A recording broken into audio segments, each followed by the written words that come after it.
all right. What's going on, YouTube? We are here today at a distribution center in Forest Park, Georgia. Delivering this container right here. And just hanging out. Man, it's a gorgeous day outside today. Just absolutely gorgeous. Could not be any prettier. And just wanted to touch base with you guys real quick. Let's climb inside the truck here. Just awesome outside today. Just wanted to touch base, say hello. Trying to do a video every day to kind of get caught up and show people that I'm serious about doing this. Let's see.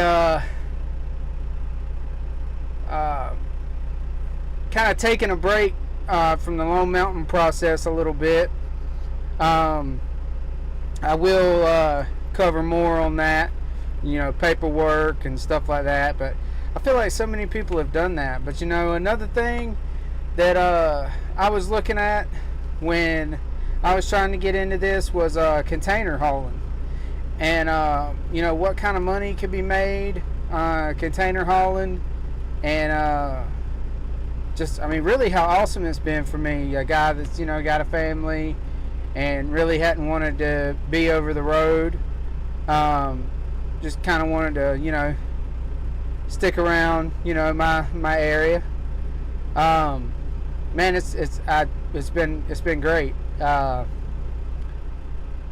I'm in a slow, the company that I pull for right now is just in a really bad lull. I don't know what's going to happen. If I got to go somewhere else, then I'll go somewhere else. There's so many container companies that you can lease onto, though. Once you are in a truck and have your own truck, man, they're a dime a dozen. And just wanted to talk a little bit about what I do. All right, so I live about 40 miles outside of Macon, Georgia, which is like right smack dab in the middle of Georgia, almost. It's a little to the west. So where I'm at is actually the smack dab middle of Georgia. That's the Cochran, Georgia area is my home, and it's about 40 miles west of Macon, and it's about 15 miles. Sorry about that, guys. Little cut in the video, probably gonna be right there. I ran out of room on my phone. So what I was saying, I live about 15 miles from I-16. I-16 starts at exit 1 in Macon and goes to roughly exit 170, 171, going into Savannah. So all the way pretty much across the state from Macon to the coast.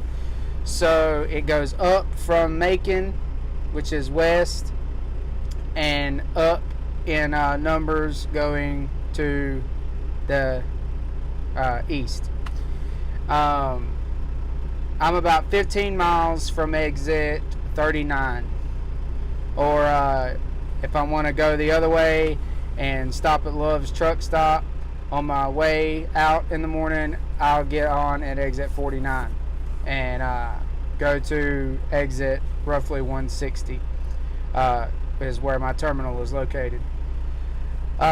So what I'll do is, depending on what my appointment time is for that day, I'll get up in the morning.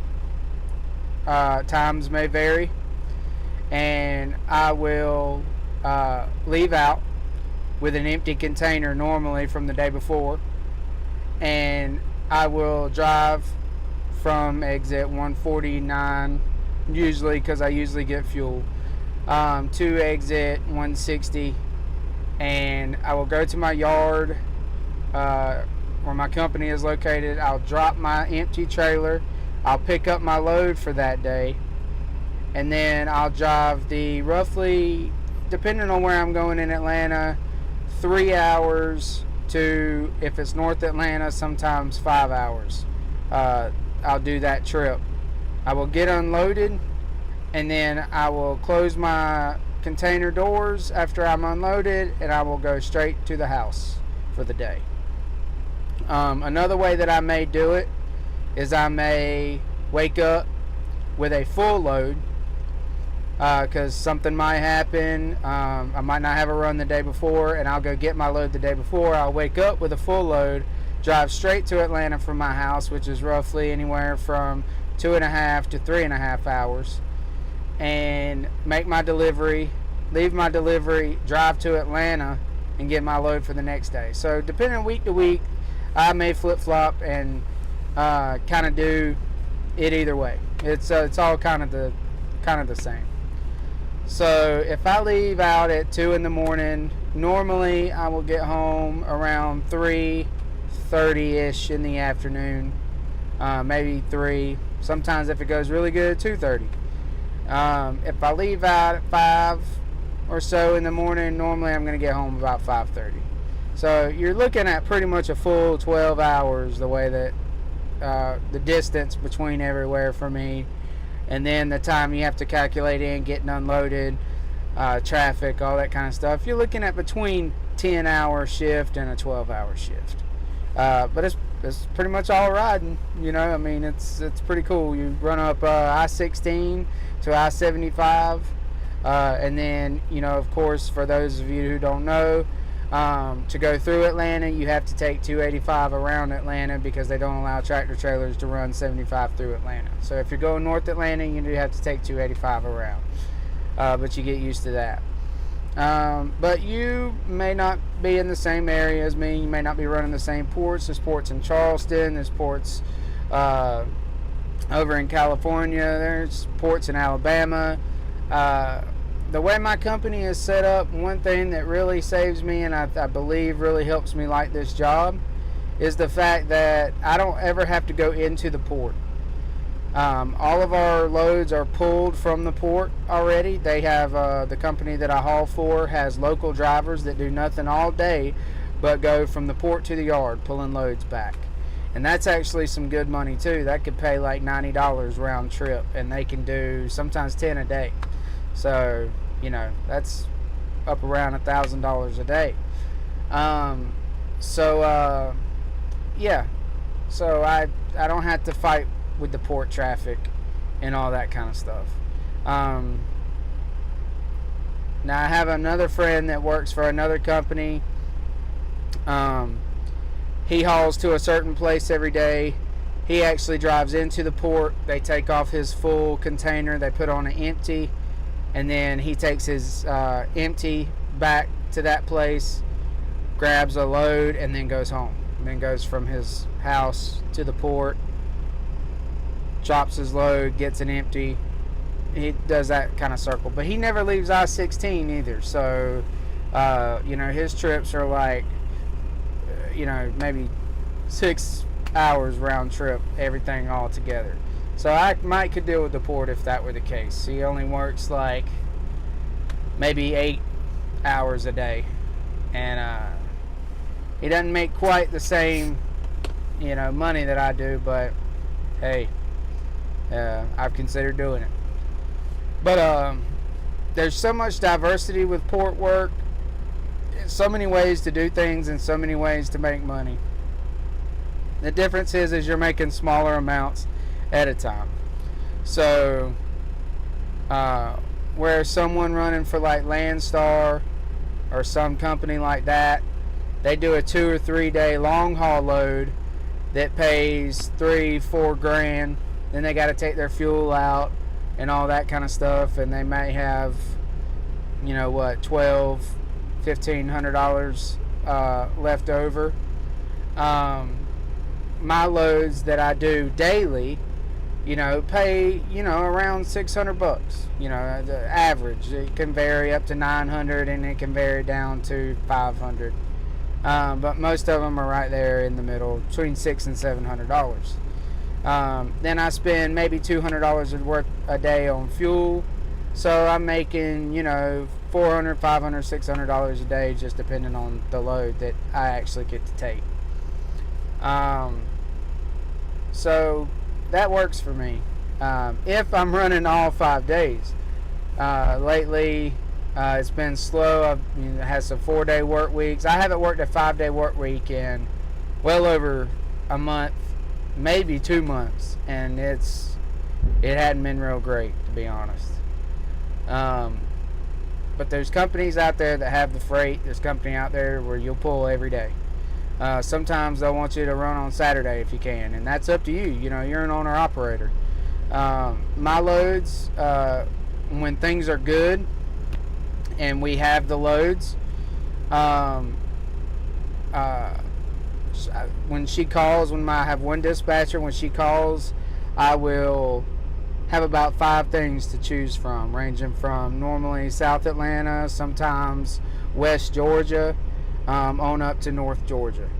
And it's all up to me and my time availability and all that I got, what I can take.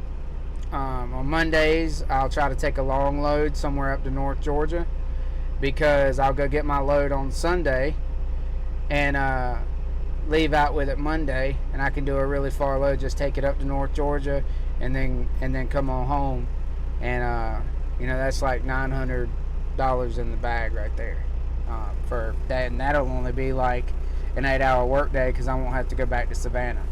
I'll just go the next morning and continue the rest of my week like that. I'll get into all the details and everything about how to get signed on to these different companies, where you need to look and things like that. Just kind of wanted to give you a general relative idea of what I do and how I run. I'm in Atlanta right now. I'm in South Atlanta right now. When they get done unloading me, I'll close my doors and I'll go home. Most of the time you get detention pay after an hour. That'll be like, depending on your company, between $60 and $75 an hour, something like that. So that's good if you get stuck somewhere. And it helps a lot of times if you're running low on time and you maybe have to skip the next day because you've run out of time to go back and get your load for the next day, and things like that. It can help make up for that. So just stick with me, guys. Please watch the videos. Please subscribe. I just really want this thing to grow.